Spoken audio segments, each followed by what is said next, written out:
फिर भी पैसे की कमी चलते वह चलकर अपने गांव की तरफ निकल पड़े। थोड़ी दूर ही चले थे कि पंडित की बेटी के पैर में मोच आ गई और अब उसको चलना भी मुश्किल हो गया। पंडित के दामाद ने जब देखा कि उसकी बीवी अब बिल्कुल चलने में सक्षम नहीं है तो उसने एक टांगा अपने घर तक किराए पर लिया।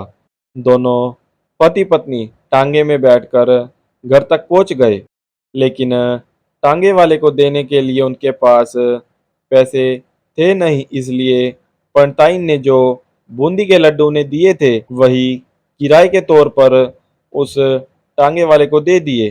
टांगे वाला बूंदी के लड्डू को लेकर वहां से चला गया। टांगे वाला अपने घर की तरफ जा रहा था, तब उसे एक हलवाई की दुकान दिखी। उसने सोचा कि थोड़े से बूंदी के लड्डुओं से मेरे घर के लोगों का पेट थोड़ी भरने वाला है। इससे अच्छा मैं इन बूंदी के लड्डू को बेचकर उनसे कुछ चावल खरीद लेता हूँ। टांगे वाले ने बूंदी के लड्डू हलवाई को बेच दिए। जिस गांव में वह हलवाई रहता था, उसी गांव में एक आदमी ने अपने घर पर पूजा रखी थी और उसी पंडित को उस पूजा के लिए बुलवाया था।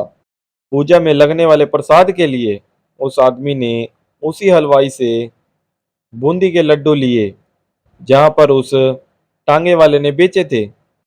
हलवाई ने भी उस आदमी को टांगे वाले से खरीदे हुए लड्डू ही पहले दिए ताकि वह खराब ना हो जाए, क्योंकि वह नहीं जानता था यह लड्डू कब बने हैं। पूजा खत्म होने पर दक्षिणा और बूंदी के लड्डू लेकर जब पंडित अपने घर आया और खाना खाने बैठा तो प्रसाद में लाए बूंदी के लड्डू खाते वक्त लड्डू से सोने का सिक्का निकला। इस घटना को देखकर पंडिताइन की आंखों से आंसू बहने लगे।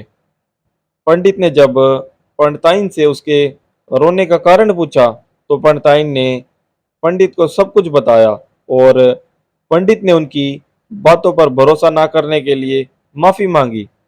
पंडित ने पंडिताइन के आंसू पोंछे और कहा कि तुम्हारी तरह मैं भी हमारी बेटी को प्रेम करता हूँ, लेकिन अगर हम उसकी मदद करते हैं तो दामाद हमसे हमेशा ऐसी मदद की अपेक्षा रखेगा और अपनी बुरी आदतों को भी नहीं छोड़ेगा।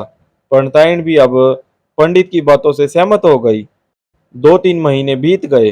पंडित के दामाद और बेटी फिर से एक बार उसके घर आए और इस बार उनकी परिस्थिति पहले से बेहतर थी, क्योंकि पिछली बार खाली हाथ जाने के बाद दामाद ने एक नया काम शुरू किया था और अपनी सारी बुरी आदतें भी छोड़ दी थी। दोस्तों, नसीब का लिखा नहीं बदलता है। यह कहानी आपको कैसी लगी? क्या आप भी नसीब पर भरोसा रखते हैं या फिर आप उन लोगों में से हैं जो अपना नसीब खुद अपने हाथों से लिखना चाहते हैं?